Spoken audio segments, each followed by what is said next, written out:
What's going on, guys? It's Kyle. Welcome to the Stock Goat YouTube channel. In today's video, we are going to be covering the SoFi stock. We have a lot of great information to cover for you guys. If you find any of this information useful, be sure to smash the like button and drop a comment. I'm going to be commenting back to as many people as I can. What do you think about the price action on SoFi? Are we headed up or down? And don't forget to subscribe to the channel if you are not already subscribed. We're trying to get the channel past 20,000 subscribers. So, guys, once again, I personally believe at these levels, everybody that is watching these videos or finding the SoFi stock is getting an amazing buying opportunity with these valuations.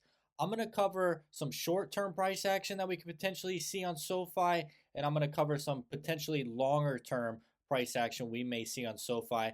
We're going to cover, what Anthony Noto's guidance was and how I personally believe the analyst took his guidance the complete wrong way and is literally pricing SoFi down to the exact revenue estimates and not putting in any other, better expectations than normal. Just basically pricing in worst case scenario as always, as you can see on the SoFi average price target of like $9. So, guys, understand right now, just like 2 days ago when we got that CPI data and you saw wealth get deteriorated in literally, an hour where stocks were falling 2 to 9%. You could see that the markets are so short term when it comes to that CPI data, and we completely bounce back green and everything's up, higher than it was before CPI data.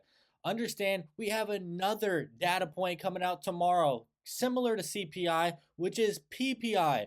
So if you wake up and you see your SoFi stocks down 5%, 10% tomorrow, or other stocks that you like, understand it is just short term noise. It doesn't mean anything having to do with your company's fundamentals at all. Okay. If the PPI data comes in great tomorrow, you're going to see your stocks go green. Has nothing to do with earnings, has nothing to do with management, nothing to do with fundamentals.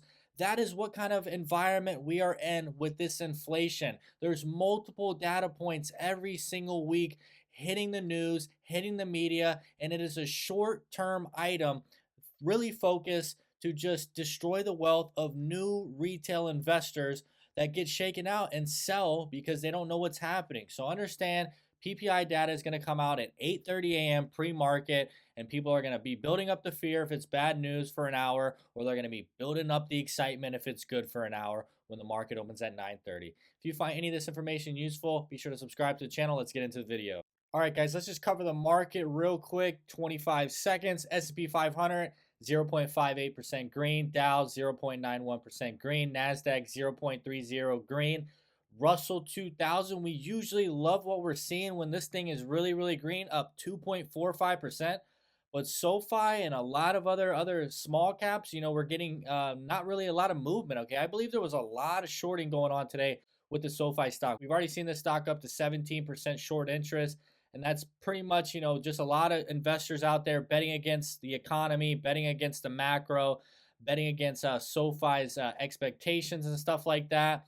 And that's why you're seeing the short interest increase higher and higher because SoFi is a bank and its tech platform only is about 17% of the overall company right now when you base it off revenue. But guys, we still finished green today. 1.3% green, down a little bit in the after hours. Volume today was on the low side. So pretty good move today. If PPI data comes in nice tomorrow, I mean, I could see SoFi up 5% very easily with how high the short interest is right now. All right, guys, take a look. We got some other institutional ownership moves today. This was a big one, okay? This is like the top maybe 15, top 20 on, just size and volume. Jane Street LLC increased SoFi ownership by 125%. This is not a little bit of a buy. This is a big buy, guys. 2.861 million shares. So Jane Street, that was the only big filing update I really saw for today. But guys, as of right now, when it comes to the top 15 institutional owners, I believe we have about 12 updated.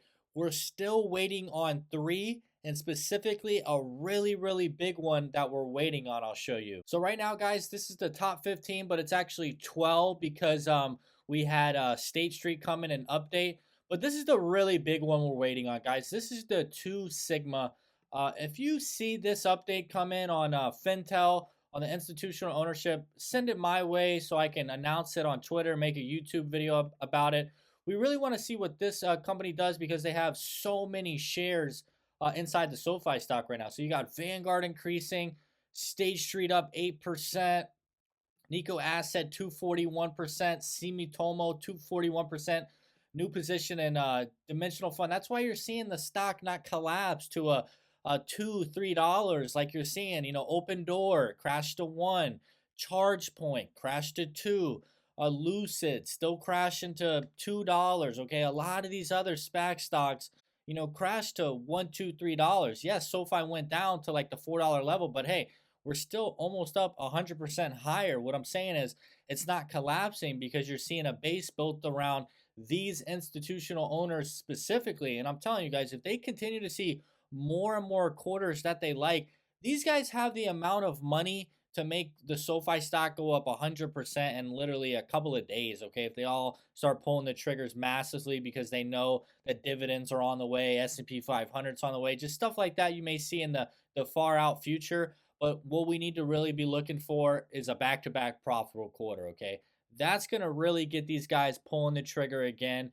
And you can see there's barely any selling. You got a GPI -7, BlackRock -1, and a JP Morgan -2. There's really no selling. It's just holding or a lot of buying and buying and buying. It's exactly what we want to see. Guys, we're always talking about institutional holdings, the ownership behind SoFi. I know the past like 6 months, it's been around 33 to like 36, 33 to 37%. And you can see as of right now, you can see, guys, it's starting to move up. I was supposed to check this on Friday, but I get a little bit excited. I think it's going to go up a little bit higher. 39.21. So we are almost at the 40% mark that a lot of people wanted to see. There's another one. This is the NASDAQ. There's actually another one. I'm going to look it up real quick just for you guys. And here it is, guys. This is Fintel. If you look at the top, 39.75. So we got two different websites. 39.75 on Fintel, and then we have a 39.21 on NASDAQ. So you can see the institutional ownership has gone up finally. And because it's what I'm showing you on that top 15, it's going green. People are buying, not selling. So guys, we want to see this move up maybe 3 to 5% every single quarter. So maybe by the end of the year, we finally break into the 50, 55% range, okay? Just think about that. If we get 3% per quarter, Q1, we're at 42, Q2 45, Q3 48, and then Q4 51, okay? That's what we want to see. We want to see this go over 50, 55% in the next 12 months. So guys, institutional ownership has gone up from what you can see right now. All right, guys, in the beginning of my video, I said Anthony Noto gave us like a guidance to go off of for Q4, full year 2024, just to get the analysts, updated on what their model is that they're going for. And it's basically just slow down lending a little bit. The lending demand is still there, but it just looks like the analysts took it the wrong way and priced it down to the nearest dollar. And it doesn't show up as a good dollar revenue when you put, your lending business is going to be 93% of what it was, and your tech and financial services is going to be at 50% of lending. It does come out to these rough looking numbers. And that is also because Anthony Noto put out a tough guidance of, like, instead of 6 rate cuts, 4 rate cuts, a recession, unemployment over 5%, just a lot of different things to look into. But guys, as of right now, the analysts have us priced at like SoFi is going to fall off the rails right now, and the company is going to be struggling in 2024. And I don't think that's the case at all when SoFi is going after new partnerships with the NBA to double down on marketing. You're going to see users probably hit new records every single quarter now. More cross buying happening. So I don't know exactly what these analysts are thinking.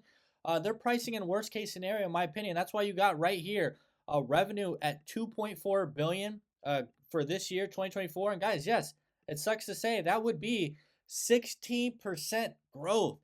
And I know what I said is Q1 may come out a little soft, but maybe SoFi is just trying to feel out 2024. They're doing their NBA marketing midway of Q1. Guys, it's February 15th. This is literally the halfway point of Q1. The year is already flying by. So maybe they're just trying to feel out the NBA marketing, see what type of users that brings on, wait for interest rates to come down to potentially, go into the mortgage lending business. And maybe a lot of their NBA signups will be buying new houses. They just don't know exactly what product they're going to roll with all the way until they get a confirmation on where rates are going to be for the lending. Remember, lending, they want to bring in 50% of revenue, which is really, really good. Seeing 5 years ago, lending was 95% of revenue, guys. So think about it. They are diversifying out of lending as fast as possible. That drops your risk.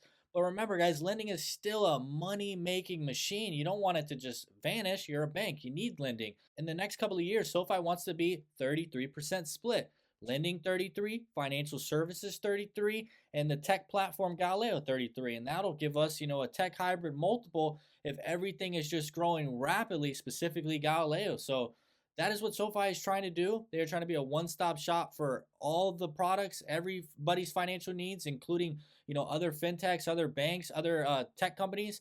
But right now, understand, yes, the analysts have us at 16% growth, but I'm going to show you exactly what that looks like, and I'm going to show you other scenarios that we may get. Remember, they did put out they want to see 20 to 25% growth the next 3 years, but of course, the analysts are going off of worst case scenario with the 50% split, 93% of lending down to the nearest dollar. And yes, you're going to get these types of numbers, but Andy Nota's also put out a worst case scenario. All right, guys, let me break these numbers down for you. It's going to be very easy to understand. Just give your brain about 30 seconds and you'll understand everything. So we just had our Q4. So when you see these numbers, this is revenue quarter over quarter. So this would be the adjustment from Q4 to Q1.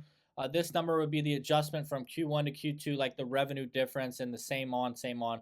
And this right here is the full year revenue and the full year growth. Okay, very simple. So basically, to get to that 16% growth, what you're looking at and what the analysts are expecting, these are the numbers that you would want to see. Remember, guys, so if I did 590 million revenue in Q4, and I did say their guidance of 550 to 560 was a little soft, and I think it's going to personally come in at around 585 or something like that. Just going off of what type of guidance SoFi usually gives out. So the 2.4 billion would pretty much be 570 in Q1, which is negative 20 million from Q4, 590, a plus 20 million jump from Q1, 610 in Q3, a plus 20 million from Q2, and 630 for Q4, a plus 20 million. Remember, guys, SoFi just grew revenue $63 million from Q3 to Q4, and I'm guiding for 20 at the end of this year when hopefully rates come down a little bit, guys. So think about that, okay? To get to these types of numbers, you need basically 3/4 of 20 million jumps every single quarter and a negative 20 to start the year. Okay, that'll get you the 16% growth. Do I think that's going to happen? Absolutely not. This might be a more realistic situation, guys. Remember, I guided for about 580 in Q1. We hit about 590, 593. So that'd be a $10 million quarter over quarter decline, which is okay to just get the feel for the year. Let's say we go 30 million jump. We're going to be at 610 for Q2, another 30 million jump. We're going to be at 640 for Q3, and then maybe we hit a new record on quarter over quarter at 80 million, 720, guys. That brings us up to 2.55 billion revenue. That's 22% growth. SoFi expects 20 to 25%, but we know SoFi, really likes to sandbag. Maybe they sandbag this number absolutely out of this world, and they're just going to blow it out of the way. This is what we would be looking at, guys. We would be looking at 600 million for Q1. It's plus 10 million jump, so they're still, hitting records. A 30 million jump for Q2, 630. A 40 million jump for Q3, that's 670, and then a 90 million jump for Q4, that's 760. That's 2.66 billion revenue. That's 27% growth. Okay, these are definitely more realistic than what the analysts are expecting, guys. I mean, if I would not be excited to be investing in SoFi if they were doing 20 million quarter over quarter, partnered up with the NFL and the NBA and other things. Okay, this just doesn't look right to me. Okay, something just looks off from those analyst expectations of 16% growth. Okay, I think we're going to be over here. Okay, I truly do. I think SoFi has the demand. They're growing their deposits. Maybe they just want to slow down Q4 and Q1, and the big quarters are going to be Q2, Q3, and Q4. Those are going to be the big quarters, guys. We want to see crazy quarter over quarter jumps. When I say crazy, I'm talking like, 50 million in the front end of the year, and then back end of the year, 100 million jumps, okay? So understand, you know, this would be a D for me for SoFi right here. This would be like a C plus, and this would be like, A minus or something like that, okay? this is not good at all. Okay, we do not want to see what the analysts want at all.